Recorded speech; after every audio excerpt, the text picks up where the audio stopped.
The year is 2025. Ecuador, a nation of breathtaking landscapes and resilient people, stands at a crossroads. The echoes of a tumultuous election still resonate as two candidates, Luisa González and Daniel Noboa, prepare for a final showdown. Their contrasting visions for the nation's future have polarized the electorate. This election is not merely about choosing a president, it is about defining the very soul of Ecuador.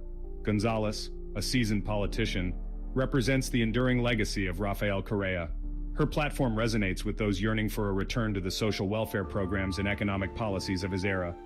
Noboa, a young and ambitious businessman, embodies a stark departure from the past. He offers a vision of modernization, technological advancement, and private sector-driven growth. The most striking contrast between González and Noboa lies in their economic policies. González, a staunch advocate for state intervention, proposes a revival of Correa's economic model. This entails significant public investment in infrastructure projects, bolstering state-owned enterprises and prioritizing national industries to reduce dependence on imports. Her vision seeks to empower the working class and reduce inequality through social programs and job creation initiatives.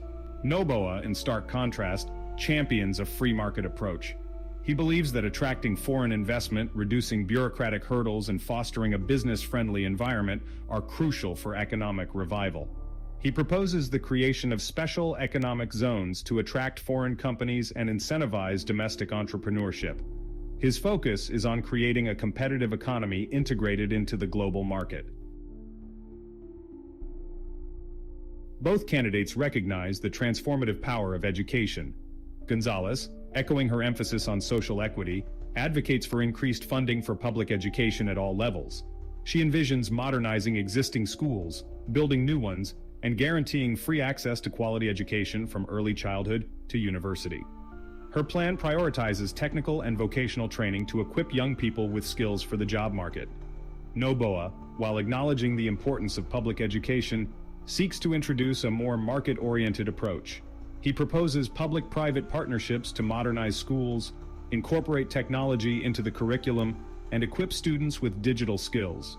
His vision emphasizes entrepreneurship and innovation, preparing young Ecuadorians to thrive in a globalized economy. The future of Ecuador's healthcare system is a point of contention. González envisions a robust public healthcare system accessible to all citizens. She proposes increased funding for hospitals and clinics, particularly in underserved rural areas. Her plan includes expanding coverage for primary care, specialized treatments, and essential medicines. González views healthcare as a fundamental right, not a privilege. Noboa, while acknowledging the need for a strong public health sector, believes that private sector participation is crucial for improving efficiency and expanding access. He proposes reforms that encourage private investment in healthcare infrastructure and services. His vision includes digitizing medical records, implementing telemedicine, and streamlining the healthcare system through technology. Section 5. Security, confronting a national crisis.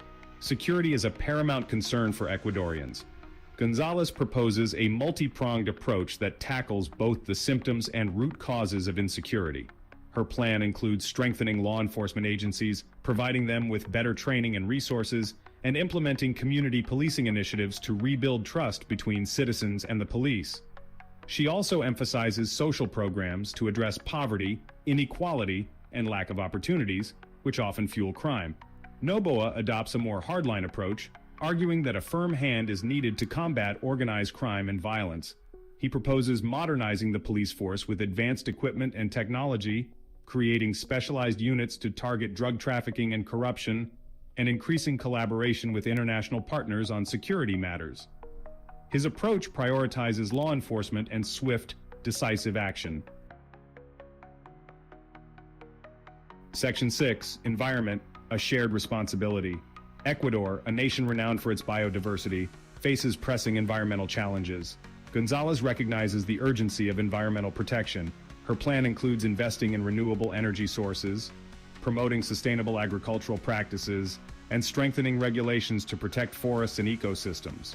She envisions a future where economic development goes hand in hand with environmental responsibility. Noboa shares the goal of environmental sustainability, but his approach differs. He proposes incentivizing clean technologies, implementing stricter regulations on polluting industries, and promoting reforestation programs. His vision relies heavily on market mechanisms and technological innovation to drive sustainable practices and combat climate change. Section 7. Foreign Policy. Navigating a Complex World. In a globalized world, Ecuador's foreign policy is more critical than ever. González, aligning with her leftist ideology, seeks to strengthen ties with like-minded Latin American governments. She advocates for regional integration, particularly within the framework of the Community of Latin American and Caribbean States, or CELAC. Her foreign policy prioritizes South-South cooperation, economic partnerships with developing countries, a multipolar world order. Noboa's foreign policy vision is more pragmatic.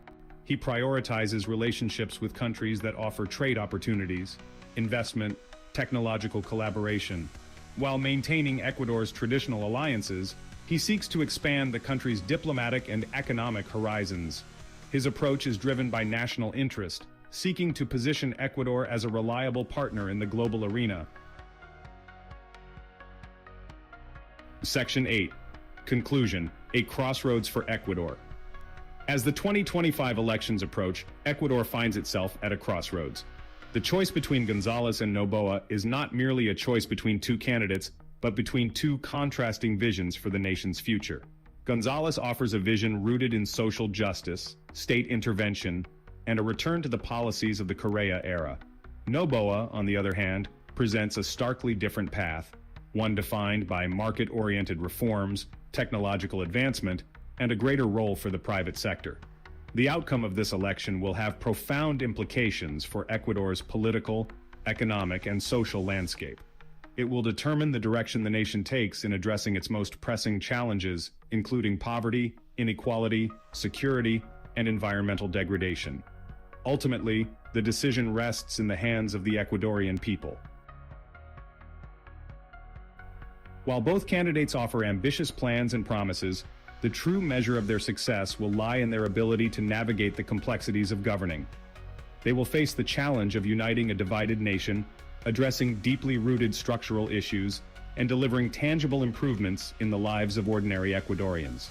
The world will be watching as Ecuador embarks on this critical juncture in its history.